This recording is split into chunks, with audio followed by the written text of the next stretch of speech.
खरं तर माननीय पंतप्रधान मोदीजी यांनी आपलं आयुष्य हे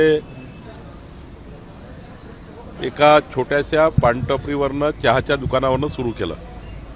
अत्यंत हाल अपेक्षा आणि मोठा संघर्ष करून मोदीजी देशाचे पंतप्रधान या पदापर्यंत पोहोचले. त्यांच्या आयुष्याचा जर अभ्यास केला तर टाचणी इतकी बरोबरी उद्धव ठाकरे करू शकत नाही. मुळात एक लक्षात घेतलं पाहिजे की बाळासाहेब ठाकरेंच्याच पोटी जन्म व्हावा असं काय उद्धव ठाकरेंनी देवाला सांगितलं नव्हतं. तो योगायोग असतो.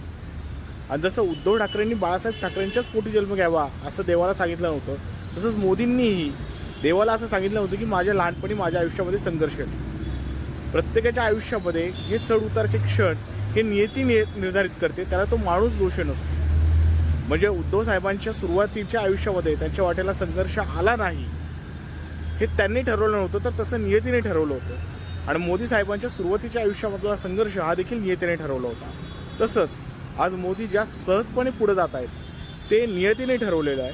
आणि आज जो उद्धव साहेबांच्या वाटेला संघर्ष आहे तो देखील नियतीने ठरवलेला आहे. प्रत्येकाच्या वाटेला संघर्ष आणि सहजता ही नियती ठरवते, हे तो माणूस ठरवत नाही. त्यामुळे बावनकुळे साहेब उगीच हे अशा प्रकारची विधानं करून तुम्ही एका सर्वात मोठ्या पक्षाचे प्रदेशाध्यक्ष आहात त्या पदाला तुम्ही धक्का पोचवत आहात, अशी विधानं करू नका.